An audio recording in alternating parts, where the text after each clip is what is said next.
지난 한 주간 동안 특별 새벽 기도에 여러분 열심히 참여해 주셔서 하나님의 말씀 귀 기울이시고 그 하나님의 우리의 마음에 부딪혀오는 하나님의 말씀에 반응하셔서 또 2020년 한 해를 말씀을 이루어드리는 한 해 되게 될 줄로 믿고 그 모든 일들을 이루어 오시는 하나님께 감사를 드립니다. 특별히 우리 김봉래 권사님 일주일 동안 참 애를 많이 쓰셨습니다. 그리고 저희 어머니도 새벽 기도에 참석하시겠다고 매일 밤 장기동에서부터 여기까지 오셔서 새벽 제단을 지키고 또 기도가 끝나면 제가 모셔다 드리고 이렇게 했는데 그런 마음들이 모여서 하나님께서 우리 교회에 은혜를 베푸시고 놀라운 일들을 이루어 가시리라 그렇게 믿습니다. 의미 있는 연구의 결과는 아니지만 한 포털 사이트, 그러니까 취업 사이트인데요. 포털 사이트에서 20대를 대상으로 해서 조사를 해보니까 10명 중에 한 4명 정도가 나는 굉장히 자존감이 낮습니다 라고 그렇게 대답을 했고, 그리고 또 한 10명 중에 2.5명, 24% 정도가 나는 굉장히 자존감이 높습니다. 나는 나를 굉장히 소중하게 여깁니다 라고 하는 그런 대답을 했고요. 나머지 한 35%는 그냥 보통입니다 라고 그렇게 대답을 했다라고 하는 것입니다. 그리고 그들에게 언제 가장 자존감이 낮아집니까 라고 물었더니 주로 다른 사람들과 비교했을 때입니다. 그러니까 대학을 가느냐 가지 못하느냐, 취직을 하느냐 취직을 못하느냐, 여러 가지 요즘은 이제 사생활들이 많이 노출이 되어져 있어서 소위 말하는 젊은이들이 많이 사용하는 페이스북이나 또 인스타그램이나 이런 것들에 뭐 자기가 먹은 음식, 자기가 간 여행지 뭐 이런 것들을 아주 그럴듯하게 잘 포장해서 올리기 때문에 거기를 이렇게 쳐다보고 있으면 이 사람들은 참 이렇게 행복하게 사는데 내 인생은 뭔가라고 하는 이런 생각이 들게 그렇게 만들어져 있습니다. 그러니까 그렇게 남들과 비교했을 때 가장 자존감이 낮아진다라고 하는 그런 대답을 했다고 하는 것이죠. 중년 이후에는 어떠한 때 가장 이 자존감이 낮아지느냐면 역할을 상실할 때입니다. 주로 남자들은 직장을 이제 은퇴하게 되면서부터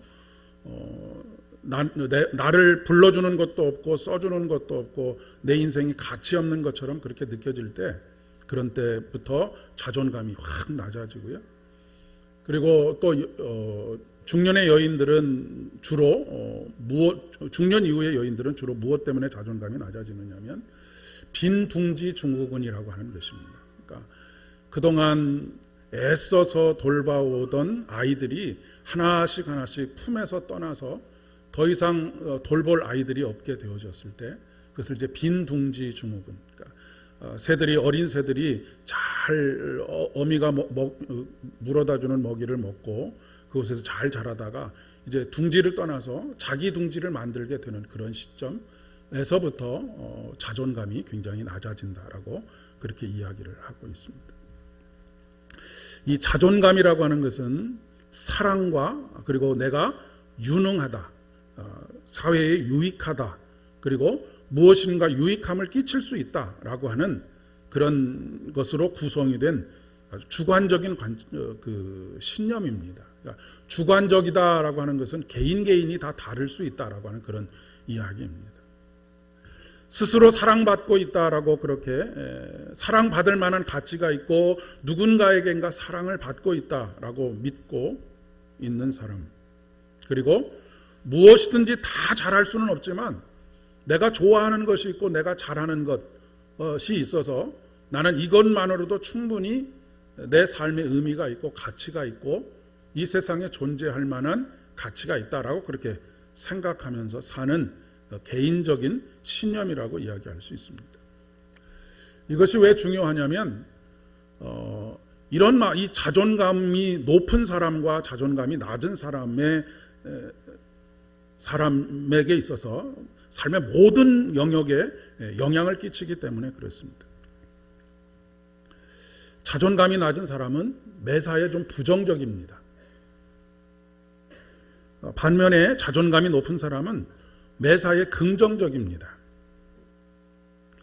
자존감이 낮은 사람은 어떤 일을 할 때에도 실패에 대한 두려움으로 늘 먼저 걱정과 불안과 근심에 쌓여 있습니다. 그런데 자존감이 높은 사람은 늘 희망적인 생각을 버리지 않습니다. 어떤 어려움 속에서도 실패할 것이다 라고 하는 생각을 가지지 않고, 또 실패해도 다시 일어서면 된다라고 하는 그런 긍정적인 생각을 가지고 있다는 것입니다.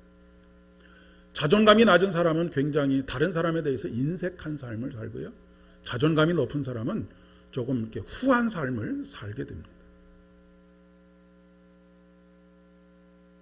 자존감이 높은 사람은 삶의 여러 과정들 속에서 어려움에 좌절하거나 굴복하지 않고 달려갈 길을 끝까지 달려가서 우리를 위해서 준비된 영광의 면류관을 자신의 것으로 만들어가는 그런 귀한 믿음의 삶을 살아갈 수 있음을 사도 바울이 디모데 후서 4장 7절과 8절의 말씀을 통해서 우리에게 간증하고 있는 것을 보게 됩니다. 올 한 해 우리 하나님께서 여러분을 얼마나 존귀하게 여기시는지, 그리고 아끼시는지 사랑하시는지를 깨닫는 한 해가 되실 수 있기를 바랍니다. 어찌 보면 사도 바울은 예수 그리스도를 만나기 전에는 자존심으로 살아온 사람입니다. 스스로 자기를 높이는 마음입니다. 최고의 가문, 최고의 학벌, 그리고 최고의 스승 밑에서 배웠다라고 하는 자랑, 자부감, 여러 가지들이 그로 하여금, 그리고 로마의 시민권자라고 하는 시민권을 가지고 있다라고 하는 것. 그러나 그는 사랑받고 있는 존재라고 하는 것은 경험하지 못했었습니다. 예수를 믿는 사람들을 향하여서 그토록 독하게 마음을 먹고 잡아 죽이려고 문서를 들고 뛰어다닐 만큼 그의 마음 속에는 어떤 확신이 있었는데, 그 확신은 자존감이 높은 확신이 아니라 자존심을 내세우는 확신이었던 것이지요. 하지만 예수님을 만나고 난 이후로부터 그는 자기를 위해서 십자가를 짊어지신 예수님의 사랑이 얼마나 큰지를 깨닫게 되었고, 그 사랑에 기반하여서 그의 공식적으로는 3차에 걸친 전도 여행, 비공식적인 것까지 하면 5차에 걸친 전도 여행 속에서 수없이 많은 매를 맞고 고난을 당하고, 그리고 또한 죽음의 자리에까지 나아가는 그런 상황 속에서도 끊임없이 자기를 긍정하고 자기 안에 그 사랑이 충만한 것으로 인해서 하나님을 찬양하면서 달려갈 길을 다 달려가게 되는 그런 놀라운 은혜가 있었다라고 하는 것입니다.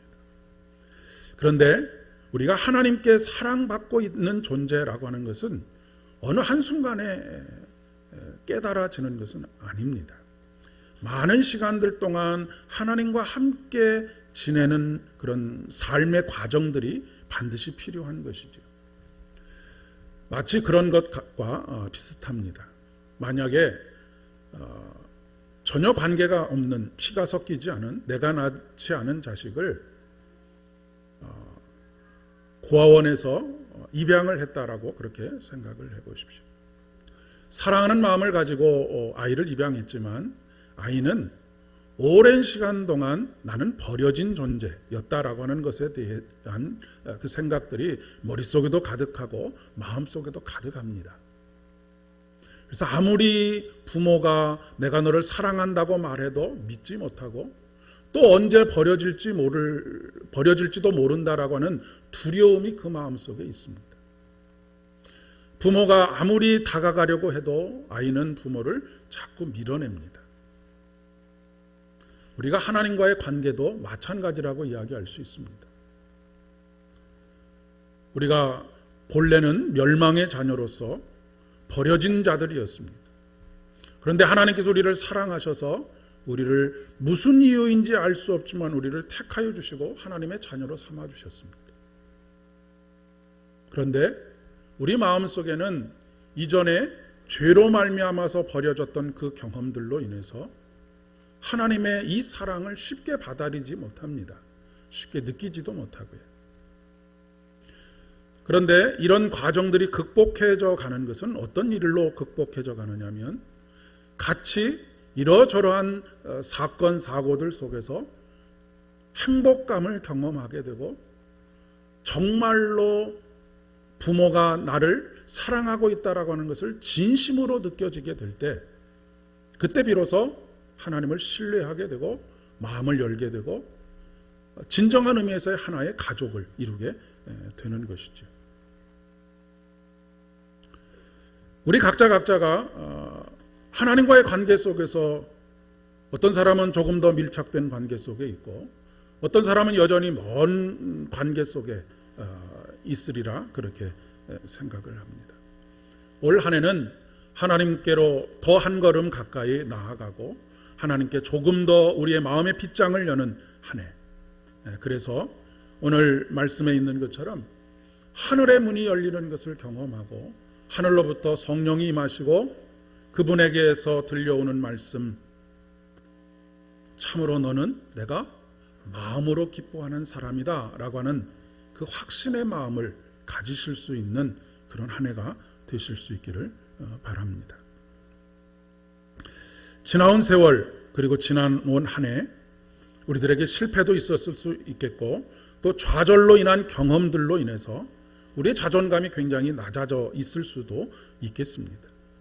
근데 올 한 해 이 말씀을 통해서 새롭게 출발하는 2020년 두 번째 주일 우리에게 주시는 이 말씀을 통해서 낮아진 여러분의 자존심이 하나님께서 말씀으로 명령하셔서 높은 것을 낮아지게 하시고 낮은 것을 높이시는 이 놀라운 은혜를 베푸시는 것처럼 우리의 낮아진 자존감들 이런 자존감들을 높이셔서 다시금 힘을 내고 다시금 사랑받고 있는 사람으로서의 당당함을 가지고 올 한 해를 달려가실 수 있기를 진심으로 축복합니다. 이것이 바로 예수 그리스도 안에 있는 새로운 피조물로서의 삶이라고 이야기할 수 있습니다. 모든 삶의 상황들이 쉽지 않은 상황 속에서 좌절하거나 절망하지 않고 예수 그리스도 안에서 항상 받아들여지는 긍정의 삶을 살아가는 것입니다. 예수님께서는 몇 주 전에도 제가 말씀드렸지만 태어나면서부터 참 쉽지 않은 삶을 사셨습니다. 태어나자마자부터 헤롯 왕이 예수님을 죽이려고 혈안이 되어서 찾았지 않습니까? 그래서 태어나는 그 순간부터 예수님은 난민의 삶을 사셨다라고 하는 말씀을 드렸습니다.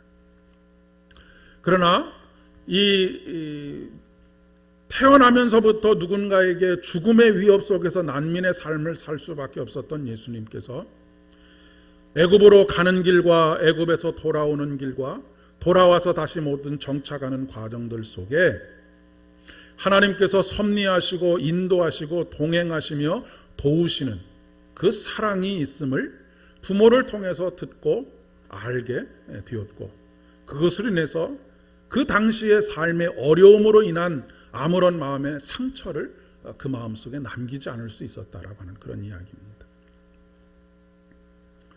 어려움 속에서도 충분히 사랑받고 있다라고 하는 것을 느끼게 되었다라고 하는 것이죠. 누가복음 2장 52절의 말씀에 보면 유년 시절에 예수님은 지혜와 키가 자라가며 하나님과 사람에게 더욱 사랑스러워 가더라라고 그렇게 기록하고 있습니다. 그러니까 어린 시절도 그랬지만 유년 시절에도 사람들과 하나님 앞에 더욱더 사랑스러워져 갔다. 사랑받는 그런 존재가 되었다라고 하는 그런 이야기입니다. 그리고 이제 공생애의 시작을 알리는 30세가 되어서 공생의 문턱에서 다시 한번 하나님께서 하늘의 문을 열어주시고 그 예수님께서 얼마나 하나님의 사랑을 받고 있는 사람인지를 다시 한번 확인하는 그런 시간을 허락하고 계시는 것이죠. 어떻게 보면 인생의 또 다른 터닝 포인트라고 이야기할 수 있겠습니다. 올 한 해가 여러분에게 있어서 이런 터닝 포인트가 되실 수 있기를 진심으로 축복합니다. 이런 하나님의 사랑에 대한 확인들이 중간중간에 있었기 때문에 예수님께서 공생의 3년 동안의 그 극한의 어려움들 속에서도 결코 좌절하거나 절망하지 아니하고 끝까지 그 길을 달려가서 마침내 하나님의 뜻을 이루어드리는 십자가의 삶을 사는 데까지 다다르게 되었다라고 하는 것이죠. 오늘 마태복음 3장의 본문은 공생애를 시작하기 전에 예수님께서 세례를 받으시는 사건입니다. 동시적으로 이루어지는 일들인데 세례를 받으시고 물에서 올라오실 때 하늘이 열리는 것을 경험하게 되고 그 하늘로부터 비둘기같이 성령께서 임하시는 것을 보게 됩니다. 그리고 하늘로부터 동시에 말씀이 들려오지요. 이는 내 사랑하는 아들이요 내가 기뻐하는 자라라고 말씀하고 있습니다. 여러분, 세례를 받는다라고 하는 것은 나의 옛사람은 죽고 새로운 피조물이 되는 것입니다. 옛사람이 죽는다라고 하는 이 옛사람은 사랑받지 못하는 사람입니다. 기쁨이 되지 못하는 사람이고 희망이 되지 못하는 사람입니다. 그러나 새로운 피조물은 생명의 사람이고 기쁨의 사람이고 은혜의 사람입니다. 저주와 멸망과 죽음으로 끝나는 인생에서 생명과 회복과 소망으로 살아가는 인생이 되는 것이 바로 세례의 의미입니다. 물론 예수님께서는 죄가 없으시기 때문에 굳이 세례를 받으셔야 할 필요가 없으셨음에도 불구하고 말씀에 보면 하나님의 뜻을 이루기 위해서 세례를 받으셨다라고 그렇게 기록하고 있습니다. 이것은 참 사람이 되셨다라고 하는 것을 의미하는 것입니다. 예수님께서 참 사람이 되셨다라고 하는 것이 뭐가 그렇게 중요한 일이냐라고 그렇게 생각하실지 모르겠지만 이 초대교회에서 예수님을 메시아로서 우리의 구원자로서 자기들이 고백할 뿐만 아니라 사람들에게 선포하는 일에 있어서 참 사람이 되신다라고 하는 것만큼 중요한 믿음의 고백이 없었기 때문에 그렇습니다. 세례는 하나님과 연결되는 것입니다. 그리고 하나님과의 연합의 기쁨을 누리는 것입니다. 올 한 해 사랑하는 여러분, 하나님과 더욱더 연결되어지는 한 해가 되실 수 있기를 진심으로 축복합니다. 삼겹줄은 끊어지지 않는 것처럼 삼겹줄로 아주 강하게 연결되어지는 한 해, 그래서 하나님과의 연합의 기쁨을 누리는 그런 복된 한 해가 되실 수 있기를 바랍니다. 물로 세례를 받는 것으로 만족하지 마시고 그 의미들이 저와 여러분의 내면에 깊이 새로워지기를 간절히 소망합니다. 사도 요한을 통한 하나님의 말씀입니다. 요한복음 15장 5절과 7절의 말씀에 보면 나는 포도나무요 너희는 가지라. 그가 내 안에 내가 그 안에 거하면 사람이 많은 열매를 많이 맺나니 나를 떠나서는 너희가 아무것도 할 수 없음이라. 7절입니다. 너희가 내 안에 거하고 내 말이 너희 안에 거하면 무엇이든지 원하는 대로 구하라. 그리하면 이루리라 라고 말씀하십니다. 이것이 바로 세례를 통해서 하나님과 우리가 연결되어지고 연합의 기쁨을 누리게 될 때에 나타나는 결과라고 그렇게 이야기할 수 있겠습니다. 이 연합의 기쁨과 연결의 기쁨을 누리기 위해서 동시적이고 먼저 이루어져야 할 일이 있는데 그것이 바로 하늘이 열리는 것입니다.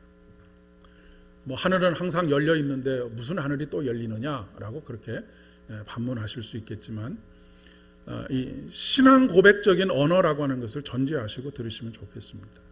하늘이 열리고 성령이 비둘기처럼 임하였다라고 하는 것은 진짜 비둘기가 임했다라고 하는 그런 의미가 아니라 사람의 언어로는 달리 표현할 수 있는 정확한 표현이 없기 때문에 신앙 고백적인 언어로 비둘기가 임하는 것처럼 임하셨다라고 그렇게 이야기를 하는 것입니다. 하늘이 열린다라고 하는 것은 새로운 세상, 이전에 보지 못했던 새로운 세상을 경험하는 것입니다. 나 이제 주님의 새 생명 얻으니 옛것은 지나고 새 사람이로다. 주 안에 감추인 새 생명 얻으니 이전에 좋던 것 이제는 값없다. 산천도 초목도 새 것이 되었고 죄인도 원수도 친구로 변한다. 여러분의 매일매일의 삶이 새로워지게 되고 새로운 세상을 보게 되는, 똑같은 하루하루를 맞이하지만 결단코 똑같지 않은 하루하루를 맞이하실 수 있기를 진심으로 축복합니다. 하늘이 열린다라고 하는 것은 그동안 내가 보지 못했던 것, 숨겨져 있었던 것, 그런 것들을 보는 것이죠. 이제까지는 주변을 바라보면서 절망만 보이고 어둠만 보이고 슬픔과 탄식만이 보이던 삶에서 이제는 하늘이 열린다라고 하는 것은 희망이 보여지고 생명의 일들이 보여지게 되는 것, 이것이 바로 하늘이 열리는 것입니다.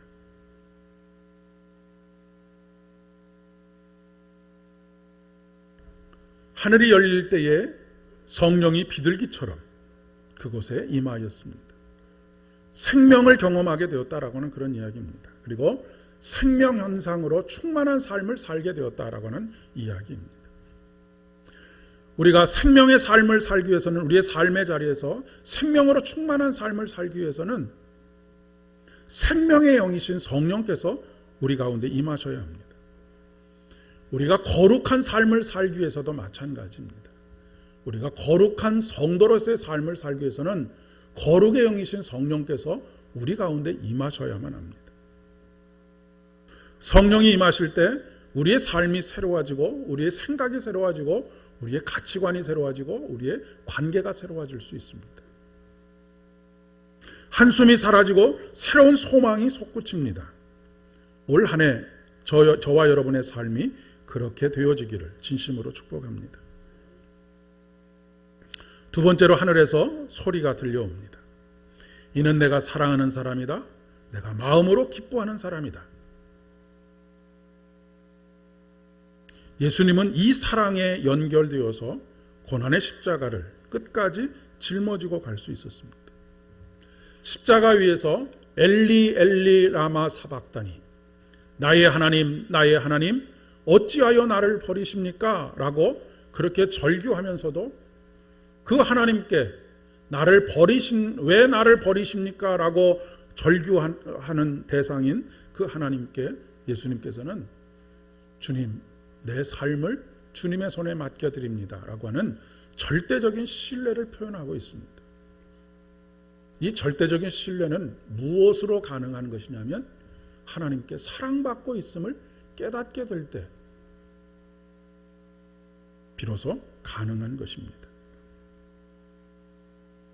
하나님을 신뢰했기 때문에 그 사랑의 손길에 자기 자신을 내어 맡기게 되었던 것이죠. 사랑하는 여러분, 우리가 매일매일을 불안한 삶과 두려움에 가득한 삶으로 채워가는 이유는 바로 이 하나님의 사랑, 나를 향한 하나님의 사랑을 우리가 마치 고아가 부모의 그 사랑을 받아들이지 못하는 것처럼 온전히 받아들이지 못하기 때문에 겪게 되는 삶의 고통이라고 이야기할 수 있겠습니다. 이사야 본문에서 하나님께서는 더 구체적으로 말씀하십니다. 나의 종을 보아라. 그는 내가 붙들어주는 사람이다. 내가 택한 사람, 내 마음으로 기뻐하는 사람이다 라고 말씀하십니다. 올 한 해 하나님께서 저와 여러분의 삶을 붙들어 주시기를 진심으로 축복합니다. 그리고 일으켜 세워주시기를 진심으로 축복합니다.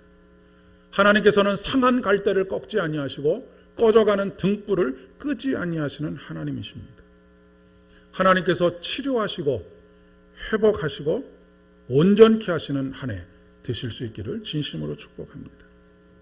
쇠하지 않게 하시고 낙담하지 않게 하시고 마침내 하나님의 공의를 세우시는 예수 그리스도의 은혜가 2020년 한 해 저와 여러분의 삶에 넘쳐나기를 진심으로 축복합니다. 그러나 우리 마음속에 계속해서 속삭이는 사단의 음성이 있습니다. 무엇이냐면 너는 그런 사랑을 받을 만한 자격이 없는 사람이다라고 속삭이는 것입니다. 하나님께서 우리를 사랑하시는 것은 우리가 하나님의 사랑을 받을 만한 자격이, 조건이 갖춰져 있기 때문이 아닙니다. 자격과 조건이 갖춰져야 하나님의 사랑을 받을 수 있다고 한다면 저와 여러분을 포함해서 이 자리에서 하나님의 사랑을 받을 수 있는 사람은 아무도 존재하지 않습니다. 오늘 사도행전 10장 34절의 말씀에 베드로는 이렇게 선언합니다. 하나님은 사람을 외모로 보지 아니하시고 각 나라 중 하나님을 경외하며 의를 행하는 사람은 다 받으시는 줄로 깨달았노라. 그러니까 유대인들이 가지고 있었던 생각은 어떤 생각이냐면 하나님의 구원을 받을 수 있는 자격은 조건이 있었습니다. 유대인이어야지만 하나님의 구원을 받을 수 있었던 것이죠. 그러나 베드로가 새롭게 깨닫게 된, 그래서 믿음으로 고백하고 선포하게 된 모든 것은 하나님을 경외하며 의를 행하는 사람은 다 받으시는 줄을 이제야 비로소 깨달았다라고 그렇게 이야기하고 있습니다.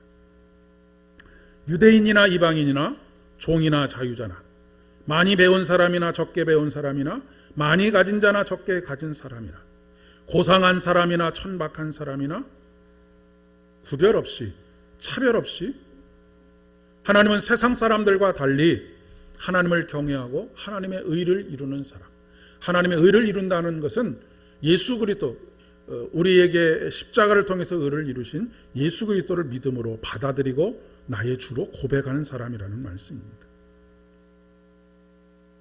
받으신다라고 하는 말은 하나님께서 사랑하신다라고 하는 말씀이기도 하고요. 말씀을 정리하겠습니다.